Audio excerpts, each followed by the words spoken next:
Hello and welcome back to the Fruit of Grisaia, Makina's route. Last time, Yuuji and Amane were attempting to teach Makina some better Japanese, but it turns out that Makina is actually very good at imitating other people, both in their style of speech as well as their behavior.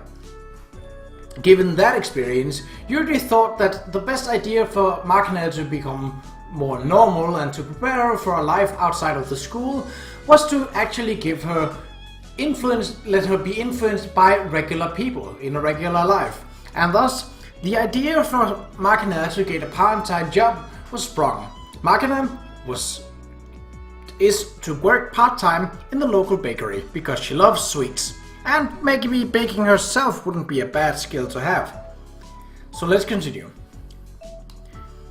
Wait, seriously? Makina got a part-time job? An unusually tidy-looking Michiro stares up at me wide-eyed, patting her hair with a towel, presumably fresh out of the bath. What the heck? Is she that hard up for money? Money isn't the issue. Just getting a little hands-on experience in the adult world. The adult world, is it? Michiro frowns dubiously. Fundamentally, students using phrases like experiencing the adult world tend to be dressing up somewhat less innocent motives. Accordingly, it's probably difficult to take the words at face value. Personally, I think it's an excellent idea, because Makina is safe inside this school. She's able to be innocent, free-spirited individual we all know. But while it may be easy for her to forget, her fear of strangers is well outside the pale of normality. Stepping out into society through a part-time job would doubtless be a valuable experience. But it's the Makina we are talking about here, you know? Can she really handle a job? In response to Michiru's admittedly somewhat reasonable question, Tachi shakes her head softly. Oh, did that say softy? That's probably softly. Well, I'm not certain whether she can or can't. It's very important right now. For the moment, I believe demonstrating the will to overcome her weakness is what really matters. Exactly right. You've got the good head on your shoulders, Sachi. You're too kind. Just the sort of line I'd expect from a teacher's pet, but talk is cheap, right? What do you mean by that exactly? Anybody can mouth the words and show off their will to improve. But unless you get results, what's the point? Oh, are you some kind of self-help expert now? But of course, I constantly make every effort to better myself. Once I set my mind on something, I don't give up easily, you know? Well, you are good at mouthing words to that effect anyway. What the heck, you don't believe me? Look, when push comes to shove, you always have Sachi bail you out, right? Whenever anything happens, it's Sachi, Sachi. Hell, you were screaming for her in the middle of the night just the other day. That was just... come on. There was a freaking cockroach in my room, and Sachi is in charge of managing the dorm, right? So cockroach managing is totally her job. You're just spouting gibberish now. At this rate, you're going to end up unable to tie your own shoes without Sachi around. Yeah, that's not... Well, I don't regard it as a nuisance. It's not a bad feeling to have people who rely on me. Stop spoiling the girl. You're turning her into a useless lump. It's not like I want to be spoiled or anything. Sachi wouldn't have enough to do if I didn't give her orders, right? Yeah, I'm giving Sachi work for her sake, not mine. What the hell are you saying? I mean, yeah, some capitalist hiring a new employee does invigorate the economy, but it's not like you're paying the girl an appropriate wage for her labors. Don't throw your fancy words at me, I don't get it. Behold, Sachi, the road was paved with good intentions, but this is where it brought you. Well, please don't blame Michiro-sama. As you say, there's much I need to reconsider as well. You really are a good girl, aren't you? I think that warrants some praise. Get over here. I reach out and rub Sachi's head roughly, working my fingers around her frilly hairband. What the heck is this? You're acting like I'm some kind of problem child or something. Well, if the shoe fits... Fine, I get it. You want me to stop relying on Sachi so much, right? If I overcome my weakness, I'll be a good girl too, right? I get the picture. I'll show you what I can do. Just you wait and see. Easy enough to mouth the words. The instant you actually run into trouble, you'll be clinging to Sachi again in no time.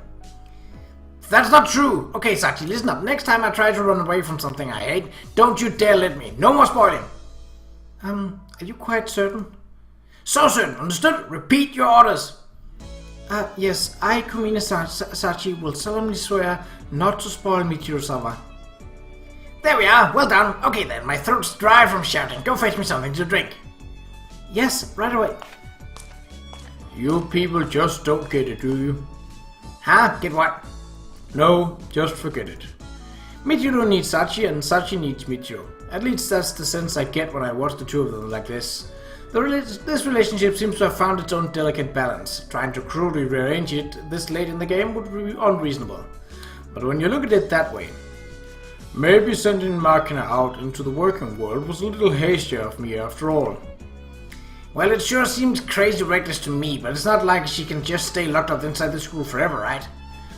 In fact, Amane used to try pulling Makina around by the hand when she went shopping or whatever, you know, to try to get her a little more comfortable in the outside world. But that's just...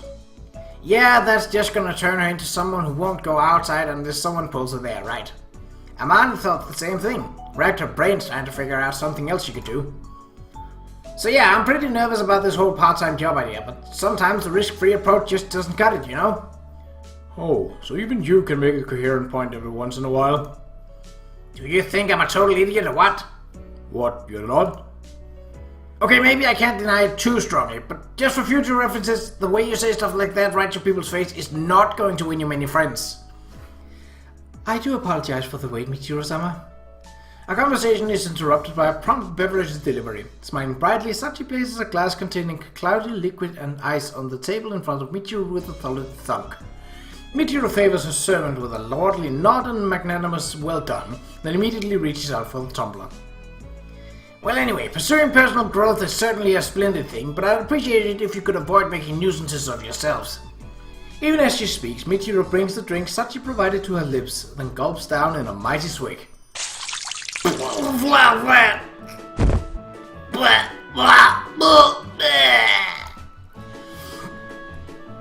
An instant later, Michiru's eyes jerk open wide, and then, still clutching the glass in one white-knuckled hand, she crumbles to the floor, knees trembling against the ground. She begins to yell like a distressed weasel. Michiru-sama, what seems to be the matter? What the...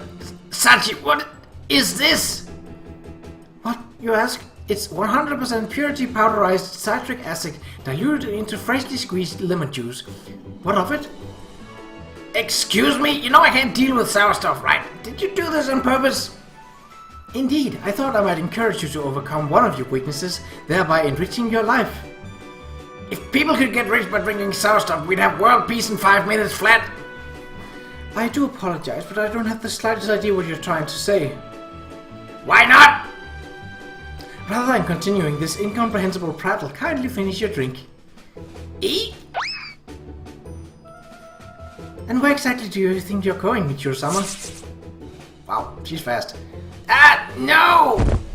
Nimbly shifting course, Sachi pulls Michiru's legs out from under her as she scrambles desperately to escape. And then, with an elegant flutter of her long skirt, the maid plunks herself down on her wriggling mistress's stomach. Michiru-sama, you still have quite a lot left to drink. Don't want it anymore. I'll give it the rest of you. You drink it. I'm afraid I can't do that. You see, I was recently ordered to prevent you from running away from your weaknesses, and therefore, I, Kumina Sachi, shall bring the full brunt of my skill to bear on this mission. Please, open your mouth. Still straddling Michiru, Sachi grabs a hold of her chin, and in a reasonable facsimile of an KGB agent forcing a captive to drink a huge amount of water to wash away the traces of truth serum, she violently presses the glass to her mouth. Let's drink! Oh, sour! My eyes are twitching! So sour! It is delicious, isn't it? Come now, swallow it all down. Don't leave one drop. Yes, that's the way. Drink while snuffling like a pig at its trough. I can't swallow all this. Have mercy! Are you trying to be cute now? Playing the unintentionally erotic card? Some sundara you are. Yeah! Don't splash it on my face! I just got out of the bath! You know, when I see Michiru-sama suffering like this, a little shiver runs down my spine. I wonder why. It's super sadist! By nature, I am a masochist. But as you seem to want me to play the sadistic role, I took it upon myself to do so. When called upon, I possess the potential to remake myself to suit whatever proclivities are demanded. This is the essence of Grisaia, renowned for her 100% customer satisfaction record, the #1 bestseller mail order made. You're not even making sense anymore! Get a quote online today. Listen, please just drop forcing me to make the... What can I say? You two really get along, don't you? Excuse me, hello? Yuuji, don't just sit there going ha ha ha! Stop chortling and help me! Get this super saiyan maid off me! Sorry, what? Didn't quite catch that. My hearing really seems to be going these days. Screw you! Michiru-sama, your pronunciation is growing rather sloppy. Because you keep pouring it down.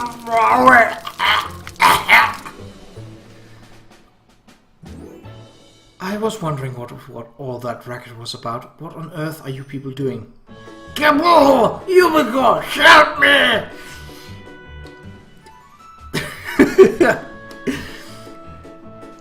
Who's this Yumiko supposed to be? Not now! Hurry up and help me! Please help me! Oh, heavens, Kamina-san? Yes, what can I do for you? You're making an utter mess. Who do you expect to clean the floor? I expect that I will. Come to think of it, you probably will. Carry on then. You traitor! Alright, don't burst a blast vessel. Hey, Sachi. Yes, boss? Why don't you let the girl off the hook? Michiru's learned her lesson. I'm sure she'll drink the rest of it on her own. Right, Michiru? Yeah, sure, I'll drink the super thing. That's all you want, right? I misspoke. Please allow me to drink it. I'll drain every drop. I'll drink it until my belly's purging. I see. A very admirable state of mind indeed. Ugh, what a nightmare. How did you even come to this in the first place? Would anyone like to explain? Good question. Well, we started off talking about overcoming weaknesses, but I'll provide a brief summary of the situation, beginning with Makina's decision to take up the part-time job. Irisu-san working at a bakery, eh? Well, she's basically just helping out a little around the store during break. But I was hoping a little interaction with people outside the school might help the girl get over her shyness and teach her some common sense. Overcoming weaknesses is a truly splendid thing, so while we're at it, I thought I might encourage Michiru-sama to overcome her hatred of sourness, the result being the scene you witnessed just now. If you love overcoming weaknesses so much, how about you overcome some of your own? You gotta have a few. Confess! As a matter of fact, I have a great deal of difficulty dealing with Kasami-san. Me? Indeed, a pat on the head from you, much less a gentle embrace, could send such intense shivers down my spine as to leave me completely immobilized. You are perhaps my greatest weakness. I see. I wasn't aware, but I guess that's no excuse. I've been patting your head pretty thoughtlessly, haven't I? Sorry about that. Not at all. Overcoming your weakness is a very important aspect of personal growth. If you notice that I've let my guard down, please feel free to stroke my head. Anytime. Sachi, that's a dirty trick, you know. I'm sorry, did you request a refill on that citric acid infused lemon juice? Did your earfalls off or something? Better go find them. Not to change the subject, but what are you all doing for summer vacation? What do you mean, what? Just wondering if you are planning on working part-time or heading home or what have you. Well, I don't particularly have any plans to work, and I don't think I'll be going home either. Yeah, me too. I'll just be hanging around the dorm, I guess. I also have no particular plans for employment, and returning home isn't exactly an option. I see. Watching a gloomy atmosphere spread uniformly around the room, I wince a little inwardly. Seems like I shouldn't have asked this particular question. Well, what about you then? Me? Well, let's see. I don't have a home to go back to, but I guess there's a possibility I'll be called to my part-time job every once in a while. Alright, I'm also planning to visit a grave. A grave, is it? My master's grave is up in the mountains in Yamanashi. Gets completely overgrown with weeds unless I clean it up once a year. Cleaning is my specialty. Shall I help? It's alright. I want to do it myself. That's sort of what you do when you visit a grave, right? Ah, yes, I'm sorry. That was rather forward of me. Well, I appreciate the thought. Nahoy, Sachin! The bath be open! Our conversation is interrupted by the arrival of a fresh-fried shrimp with a big grin on her face. Amane follows in her wake. Makina's arm is curled around a hot pink wash basin, containing not only the usual bath towel and soap, but also perhaps the single creepiest looking mutant of a toy dog I've ever had the displeasure of laying eyes on. You're the only girl left, Sachin. Go soak yourself, why don't you? Ah, yes. Well, then I'll go right in after I get you your drink, Maki-chan. That's okay, Sachin. I'll take care of Makina. Go take your bath. Oh, certainly. Well then, Kasami-san, I'll try not to take too long. It's alright. Take your time. Hold on, Sachin. Wait up. I'm gonna go back in with you. With a small bow in my direction, Sachi briskly heads up the stairs towards the bathroom. In pursuit is quite a literally sour-faced Michiru. The bath in this dorm has a full 8 faucets and showers. Theoretically speaking, everyone in the dorm could get in at the same time if they wanted to, but instead the residents have developed an unwritten protocol. Our solitude-loving Sakagi performs her ritual ablutions first, so as to minimize the risk of human interaction. Generally, Michiru takes her turn immediately thereafter. As for why Michiru is the second up, it seems she refuses to go after Makina, who has something of a reputation of leaving the bath an utter mess. And once the suitor sunder is done, Amane and Makina take their turn together. Sachi always claims the final slot so that she can perform a little quick cleanup afterward. When I was thrown into the mix, it was generally agreed that I would enter only after all the women had had their turns, so as to reduce the potential for awkward mishaps. Well, it was really nice today, you know. You should have come in with us, Papa. I don't think Chizuru would be too pleased if I pulled a stunt like that. So, if our principal didn't have any issues with it, you'd just roll on in? The bathroom's got 8 separate showers. I don't see why it'd be a problem. Well, that's not really the kind of problem I was thinking of. But then again, it'll definitely be a help to have someone look after washing her while I'm washing myself. You can't let your guard down with this girl, or she'll fall asleep in the bath, you know. Kinda dangerous. That a fact? Guess that would explain why Amane almost always goes in with her. Well then, I'm going to be going back to my room now. Ah yeah, night. Hey Papa, why was everyone standing around out here? What were you talking about? Alright, we were just discussing our plans for the summer vacation. Amane, you're going back to visit your family, right? Yeah, they're still a little while away though, and I don't know if it's really going back since I'm visiting my grandparents on my mom's side. Amane's grandma lives in Kyoto, you know? She's super sexy and super scary. You've met her? Yeah, they met last summer. I sort of felt like I couldn't leave Makina alone in the dorm, so I just carted her off to Kyoto with me.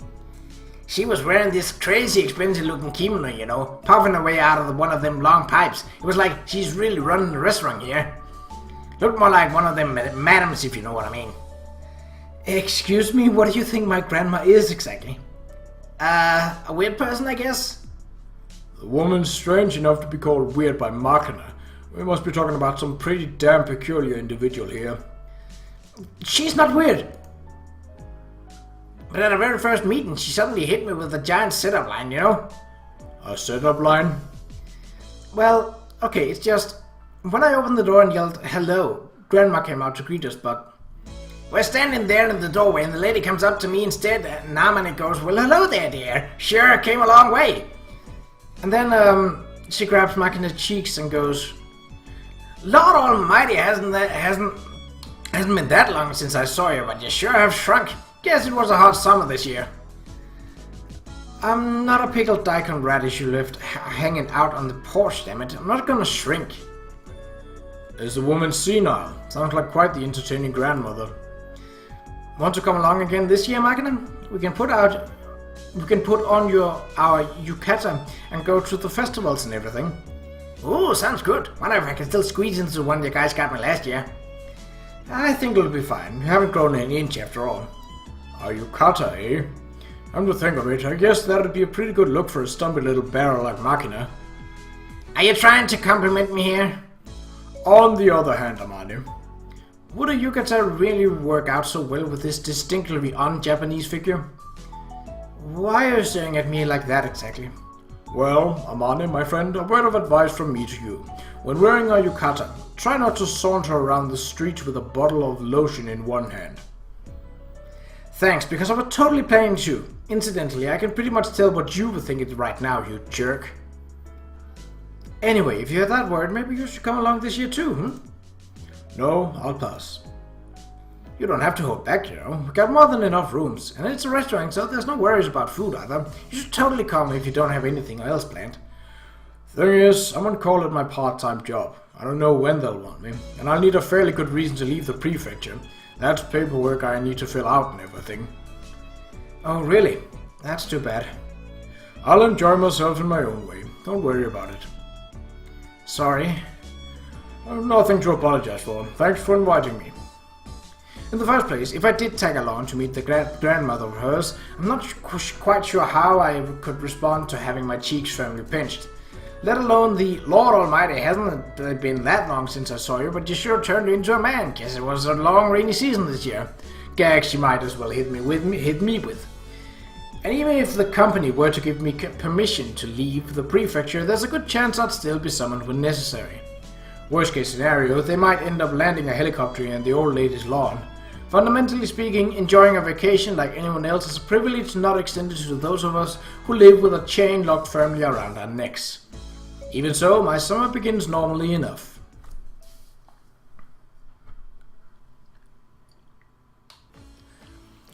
Sometimes I'm amazed at the human capacity to adapt. Generally speaking, the speed with which someone picks up the knack of something is proportional to their performance, but it's surprisingly difficult to guess the fastest learners ahead of time. Exceptionally talented individuals can often apply their existing skills to a new task, but it's not uncommon for someone who seems inferior in other respects to abruptly discover an astonishing talent in one specific field. Case in point, ever since I was a kid, I had a firm reputation for being below average at everything I tried. But then I met my master, stumbled across a certain talent, and in time came to see the world through a new lens. You could say that discovering that talent made it possible for me to finally find my niche, such as it is. Okay, we're getting pretty abstract here, so I'm going to explain things a little more simply. There are two types of people in this world, those who are capable of riding a bicycle and those who aren't. And well, apparently Makina belongs in the former category. That's it. Papa! Makina zips around the courtyard on the mini Velo Sachi letters, boldly releasing one handlebar to wave in my direction. Not exactly ready for the tour, but she's maintaining a respectable degree of control. The girl only got on a bicycle for the first time yesterday, and in terms of skills, it's fair to say she's already superior to one not insignificant group of fellow pedal pushers. Namely, those little old ladies who fall right off whenever an obstacle crosses their path, the so-called granny cyclist. Quite a respectable standard to pass after one day. I'm pretty well convinced at this point, the girl has talent. Perhaps it was my rigorous training, in the finest tradition of a culture that produced 300 warriors who faced down 1,000,000 Persians, that allowed it to blossom. I'm not deeply satisfied to see the wisdom of my educational method reaffirmed. As Makina pumps away the pedals, enthralled with a burst of speed she can produce on her own power, her face seems to have frozen in a maniacally joyful grin. I know exactly how she feels. Discovering a new talent is like seeing a clear new path opening up before you on the vague, foggy road into the future. It's a downright stirring feeling. Will I be able to prepare the sort of road this daughter of mine deserves? As my thoughts lurch into sentimental territory, all of a sudden the sight of Makina waving at me from a bicycle seems oddly moving. I never had a child of my own, so I can only speculate. But maybe these are the sort of feelings that carry the fathers of the world through the daily grind. Before I know it, I've started worrying myself about what I can do for this girl. Seriously considering multiple possibilities for her future. It's bizarre, I can't even figure out myself anymore. How you like them apples? Her final lap completed, Makina comes to a rest a few feet in front of me, popping out her meager chest in a display of pure pride that would put a strutting peacock to shame. You're a cocky little punk, but I must admit you've gotten the general idea. I had Amane teach me before dinner yesterday. I see. I was aware of that, of course. Amane reported afterwards that I just showed her the basics, but she got the hang of it pretty easily. During this initial session, Makina apparently fell off her bike once or twice, perfectly normal for a beginner of course. What surprised Amane was the way she fell. When Makina felt she was beginning to lose her balance, she instantly determined the safest possible way to hit the ground. Sometimes she deliberately slid off the bike to avoid the worst case scenario. Amane thinks I'm good enough to ride outside, but she said I should ask you first just to be on the safe side. Alright then, how about you follow me on the bike when I go running today? Sort of like the manager from the boxing club tagging along to keep an eye on the guys? More or less. While we're at it, I'll teach you the rules of riding a bike on a public road. Sounds good, let's get this party started. I glanced at the watch on my left wrist, about 6:30. If I run at my normal pace and skip climbing the stairs at that Shinto shrine, it should come out to a light 50-minute course. Once you get the hang of riding a bike, wanting to pedal out into the world is only human. And when you're passing through a familiar town in a whole new way, it's hard not to feel a slight sense of adventure swelling in your chest. The question, just how far can I go, floats naturally through your mind. But even when taking all that into consideration, I can't let this turn into a casual joyride. There's just too much I need to teach Makina. First, the most fundamental of the fundamentals. How to focus your attention when operating a vehicle. There are far too many people who only look directly in front of them. At the very least, I want Makina looking far enough down the road to notice hazards 15 meters or more in advance. And while checking her sides should go without saying, I don't want the girl ignoring what's behind her either. Unlike motorcycles or cars, bicycles don't have blinkers or brake lights. Keeping everyone around you informed of your intentions requires deliberate care on your part. By checking both sides ahead of time, you can avoid problems when you change a lane or make a turn. And being aware of what's behind you dramatically reduces the risk of being rear-ended while braking. I'm jogging along explaining these matters to Makina when we pass a pink collar worker, casually fiddling with her cell phone as she steers her car with one careless hand. Take a look at that, Makina. Bicycle accidents are on the rise these days, and the majority are directly caused by happy-go-lucky types like her. Oh, that's kinda impressive. Can't even see where she's going like that, can she? The woman can see just fine. She's just choosing not to look. It's not like she's driving a damn tank. As a general rule, motor vehicles are made to provide the operator with adequate visibility. Not even trying to look around you is negligent, and ignoring what's right before your eyes is downright criminal. Averting your gaze from things you'd rather not see, covering your ears against unpleasant words. Exactly the sort of casual arrogance that once led Japan into an unwinnable war. You'd think we'd have learned our lesson by now. In any case, never operate a vehicle while playing with your cell phones. And keep your headphones off too. Always pay attention to your surroundings and be aware of how well others can see you. That alone should be enough to avoid a good percentage of preventable accidents you might suffer otherwise. I see. As a general rule, the most important part of keeping yourself safe is maintaining a healthy fear of things that can kill you. In other words, don't get so used to the peaceful existence you're currently enjoying that you start taking it for granted. Nothing went wrong yesterday, and today's been smooth sailing as well, so tomorrow will no doubt be just the same. Such careless thinking sneaks up on you, and when the real crisis arrives, it can render you utterly helpless. But pressing this rather theoretical point won't do much good. The words will probably go in one ear and out the other until Makina has a wake-up call of her own. Instead, I emphasize the importance of concrete, simple procedures for staying alert and aware of the road around her. Listen, Makina, no matter how much of a hurry you might be in, don't even think about neglecting your safety checks. In fact, the faster you're rushing, the more alert you need to be. Being careless and taking chances isn't going to gain you any significant amount of time. At most, they'll cost you 5 minutes a trip or so. That's a small price to pay for preventing the worst case scenario. You've got a long life ahead of you. It's not worth risking the decades you've got left for the sake of 10 minutes here and there. You understand? So, you only get another shot if you come back alive, like you said before? Exactly. You're not going to win the respect of grown-ups by being reckless. If anything, the Department of Defense has better thing to do than write letters of condolence to your parents, maggot, is a typical reaction. the DOD spends a good taxpayer money raising their maggots, you know? Because they're gonna be pissed off if you're going broke. Seems like you're starting to get the idea. Alright, let me drill this into that thick country bumpkin skull of yours one last time. Here's my rule. Don't die before your parents. Amane and I will teach you the skills you need to keep yourself in one piece, so don't waste our efforts through sheer stupidity. Understood? Sir, yes sir! Good. Pretty decent answer for a shit-eating recruit. We'll suspend our training here for the day. Thank you very much, sir! Taking her heels together, Makina smartly snaps a hand to her head. Originally, this salute was something Makina started as part of some make-believe soldier game, but the gesture was so painfully sloppy that I couldn't stop myself from dressing her down on the poor form. Apparently she took my remonstrations at heart. The angle of her right arm is sharp and she's tightly clenching her free hand at her side. Not entirely orthodox, but she's got the spirit. Well then, the girl's probably hungry. Probably about time for breakfast, but just as I'm glancing at my watch, a fluting call fills the air.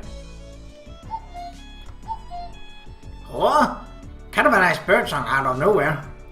Ah, that's a cuckoo. He was singing yesterday morning too. A cuckoo? That a broad parasite? Isn't one? Impressive, you know that. Yeah, cuckoos lay their eggs in the nest of other birds, like the shrike or the reed warbler. Since this one's been around 2 days in a row, there's probably a nest around here. Oh, I want to see the cuckoo's nest. I want to see that sucker. Squinting, I carefully look over the area the bird song is coming from. The search proves slightly easier this time around. There it is. Look at the 18th tree, counting from the storehouse on the left.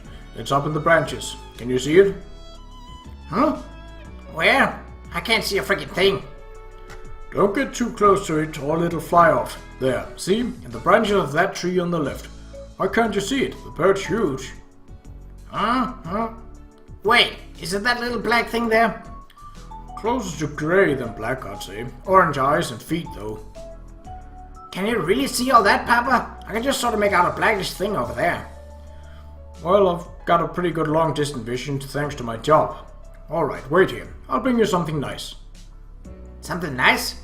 I'll be back soon. Don't run around and scare the cuckoo off, alright? Gotcha! I jog back to the dorm, then drag out the rucksack containing my earthly possession from the back of my closet. I know it's a little pathetic to admit this myself, but there's a hell of a lot of useless junk in this thing.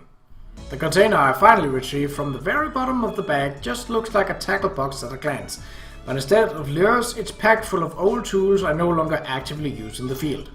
An assortment of Allen wrenches and all-sided, a short-handled stubby driver, an old Palm PC with monochrome screen, a GPS that's grown unusually inaccurate.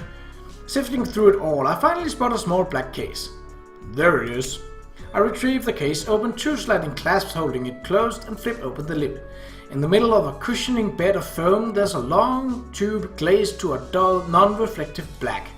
Specifically, it's a Leupold MK-M3, a sight my master bought for me as a toy one Christmas.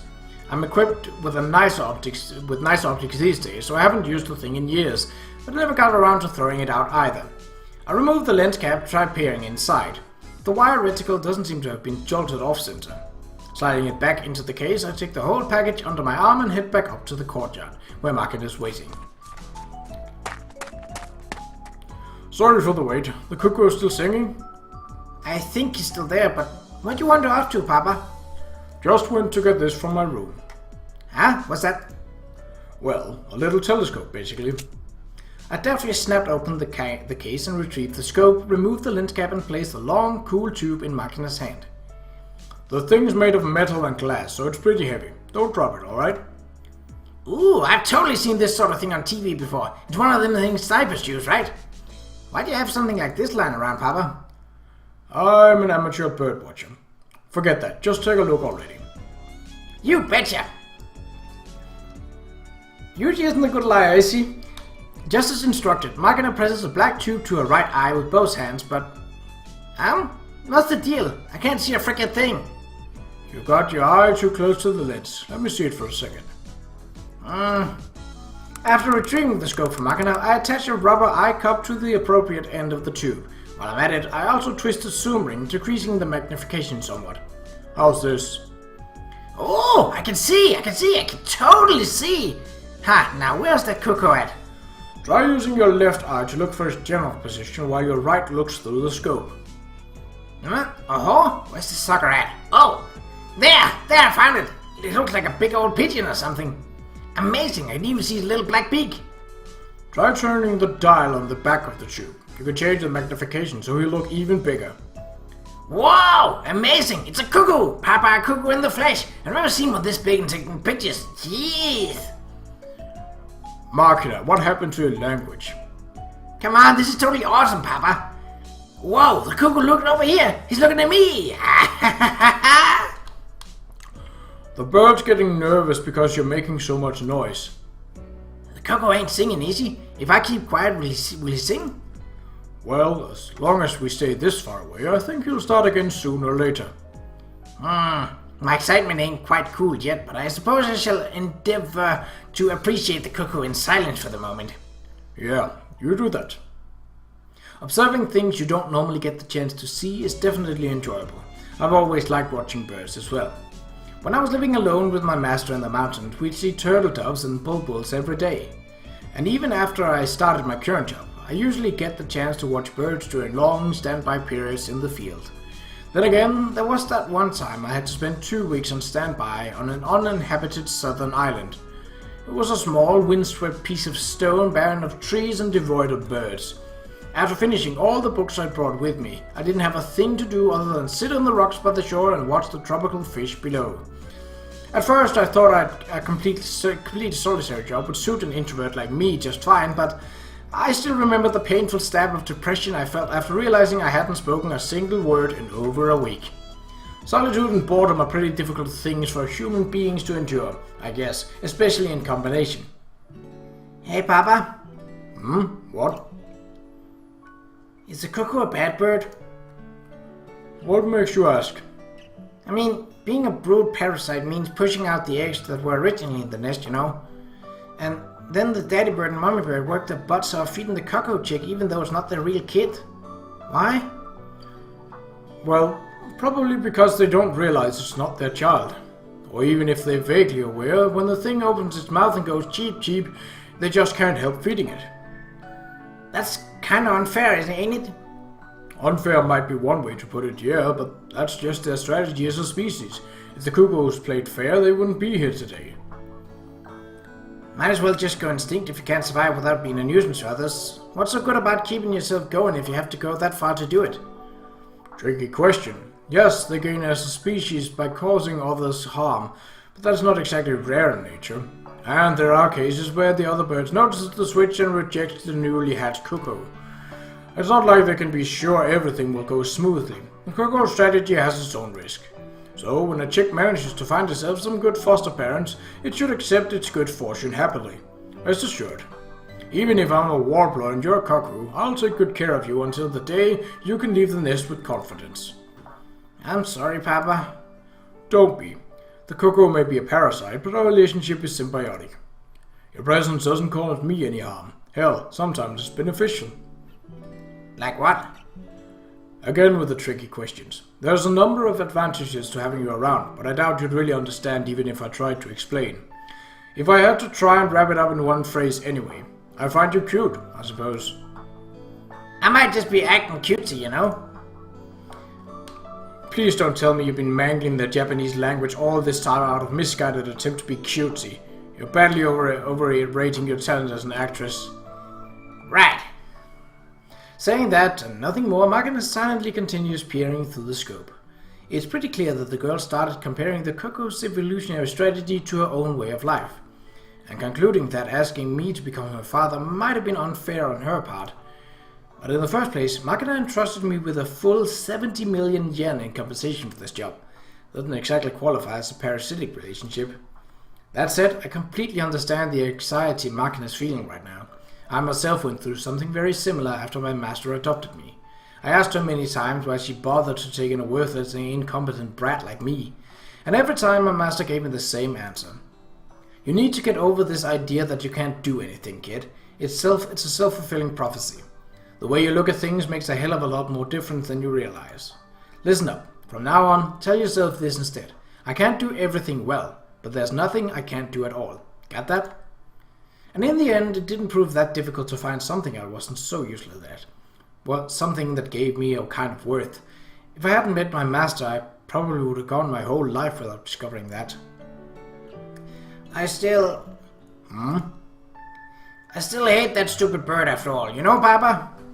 So cuckoos lay their eggs in someone else's nest, right? And sometimes different cuckoo comes along later and drops another one in there too. And when that happens, you end up with 2 cuckoo chicks heading in one nest, right? But I guess one nest ain't big enough for the 2 of the little jerks.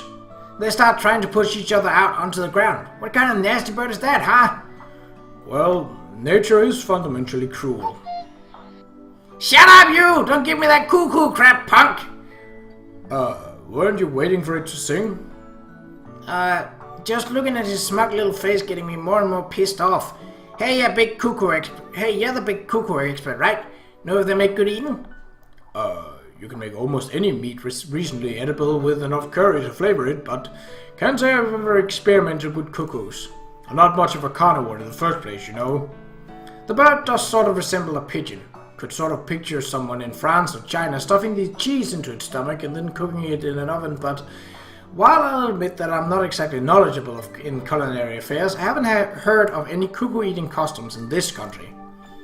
Try to forgive him, why don't you? Cuckoos have their reasons. Just because he's a parasite doesn't mean he's a jerk. Well, I'll let this guy off the hook if you say so, but that doesn't mean I'm condoning child abandonment. Yeah. Amane and I are here for you, right? Don't get so fired up. I drop a hand onto Makina's head and give it a few thumps. The girl responds with a grumbling half-growl, but appears mollified for the moment. What? An idiotic electronic squawk cuts into the conversation, wiping out any remaining fragment of tension. Makina quickly retrieves her egg-shaped digital pet from its usual place around her waist. Oh crap, this ain't copacetic. I got to get rolling over to my job, Captain, and pronto. Are you supposed to be a Tokyo kid now? It's currently 7:30 by my watch. I'm pretty sure Makina was scheduled for her first shift at the bakery starting at 8 this morning. Alrighty then, I'm gonna engage in a little part-time workery.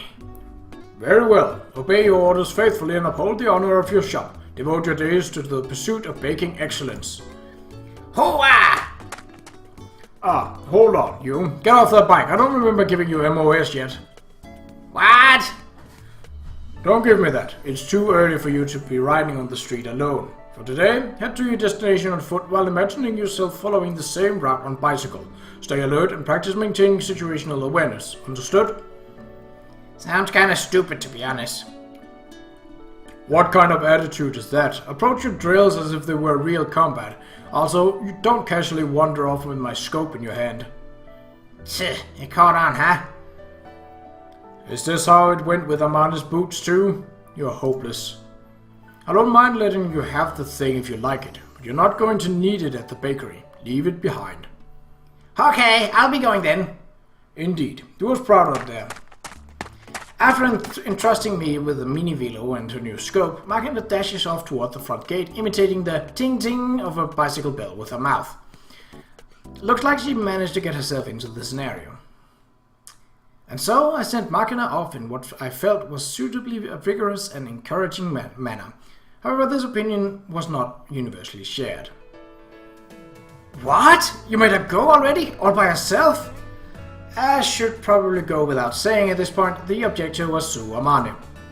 I fail to see the problem here. When designated time arrives, you head into the field. That's what our job is.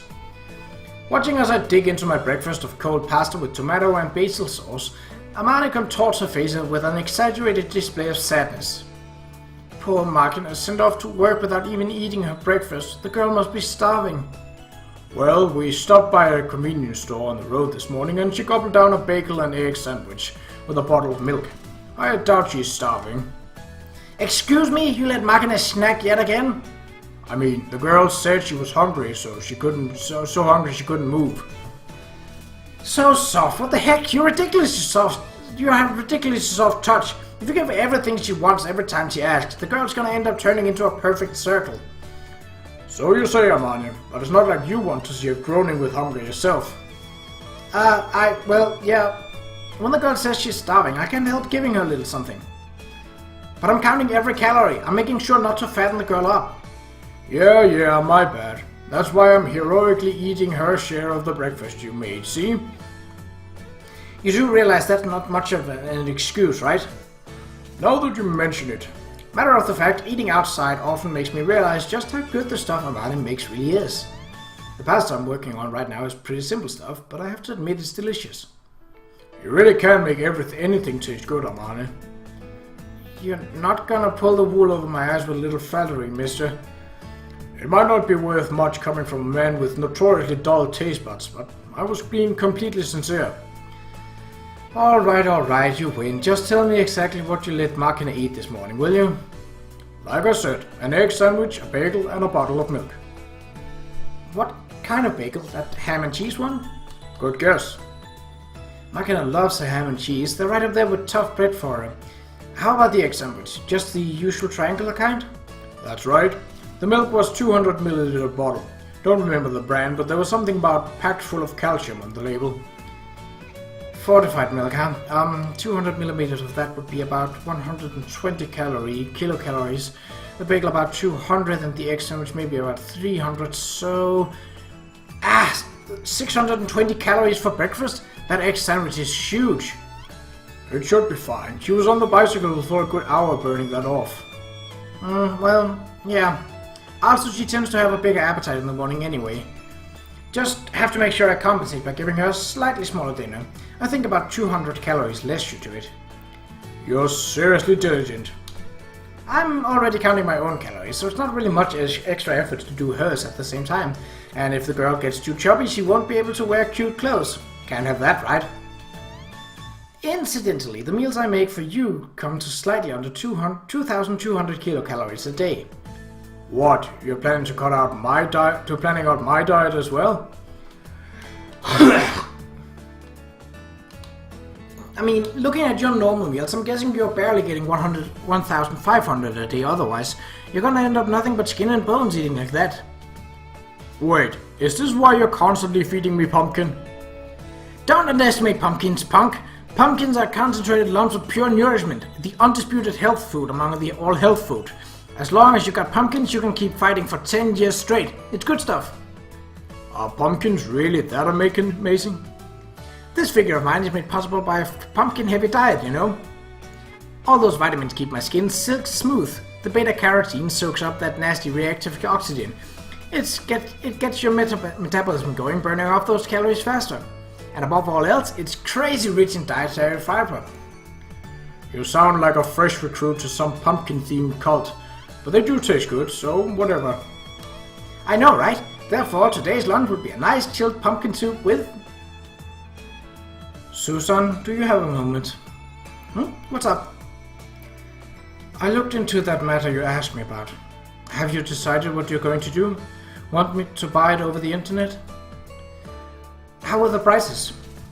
Let's see, compared to the sticker price, there was about 2,000 to 2,500 yen discount on the major sites, but considering the shipping costs, I think you'd only end up saving around 500 to 800 yen.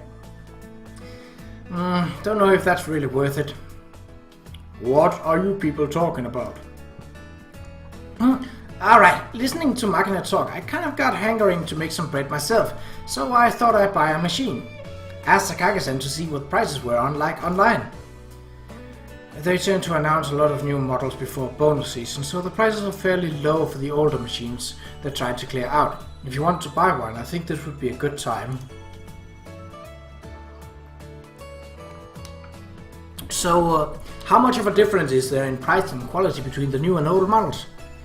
Let me think. The newer ones are about 8,000 to 16,000 yen more expensive, I believe, and the functionality hasn't changed much at all. Minor design improvements mainly. And maybe an older one would be good enough? I found one of the sort you wanted with the tray for baking baguettes that was 8,000 yens cheaper than the current model with nearly identical performance. The only drawback is that you can't make quite as much bread in one go. And when I looked at some online auction sites, the same product was starting at a good 16,000 yen less than the current price. But that goes way up by the end of the auction, right? Even the auctions with a fixed buy it now price tend to be a good 10,000 yen cheaper than the other side, so you probably won't end up paying more than you would elsewhere. But sometimes they'll charge a heavy shipping fee separately, so you do have to be careful. Anyway, the sellers I was looking at this time seemed to be offering free delivery. Assuming the price will probably end up somewhere in the middle, is that still 88,000 cheaper than buying it in a store? That was assuming the price will probably end up somewhere in the middle. That's still 8,000 cheaper than buying it at a store. You're surprisingly good at this sort of thing for a rich girl, Sakagi. Personally, I'd prefer you to interpret it as evidence that I'm well versed in economics. I see. You got a good nose for money, Sakagi. That's kind of an odd way to put it, not that I really care. But anyway, 8,000 yen, huh? I might be able to talk my way into a discount like that if I tried hard enough. Should I make it easy and buy it over the net, or maybe jiggle a breast in some clerk's face? Tough one. Why not take the easy route and buy it online? You do have a credit card, right? Well, yeah, that'll be fine too. But I think I'm gonna go buy this one at an appliance store in the shopping district after all. I can understand that making your purchase with the item in hand feels safer, but ordering through the internet normally goes quite smoothly these days. That's not it. If I buy it from the store, they can help me out right away if the machine's defective, or I break it carelessly or something, right?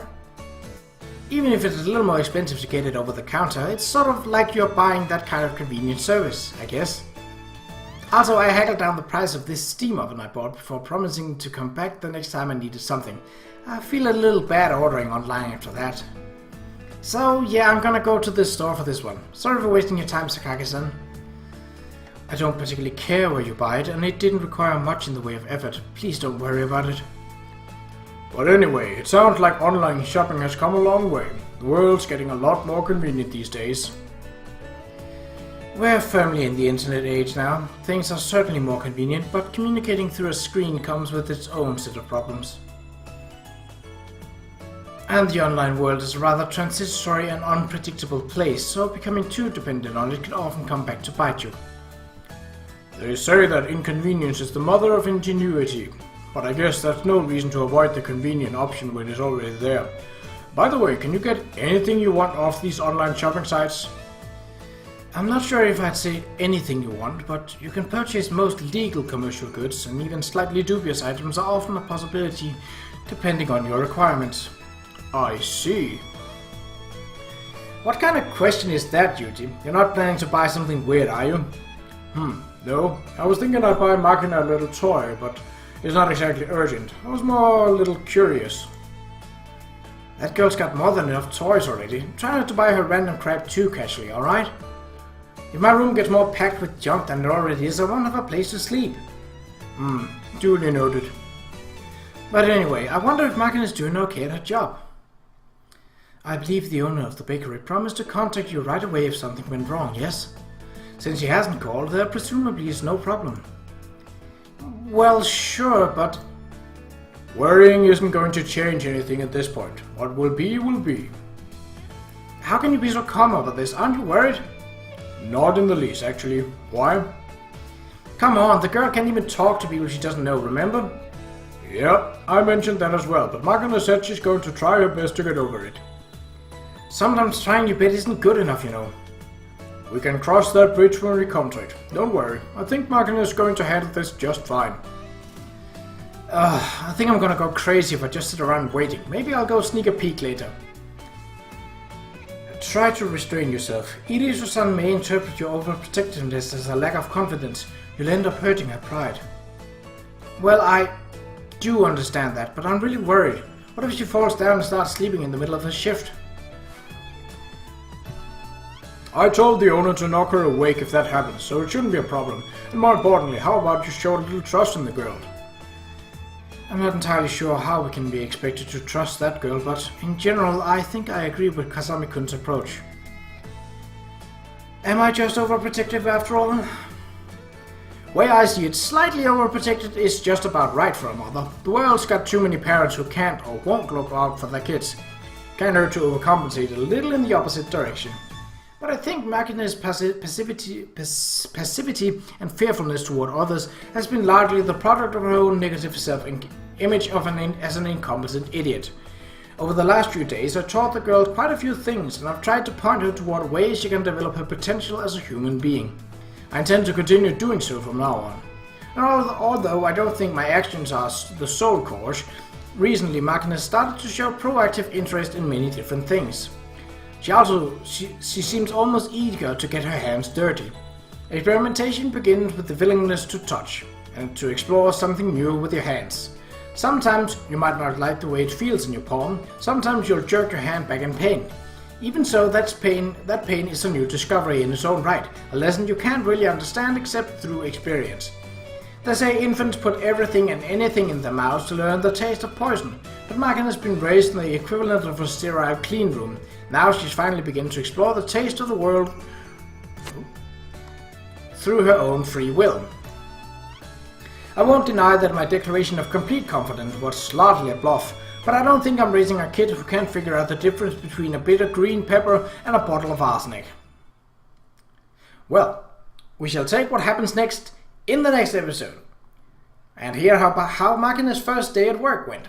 But until then, take care.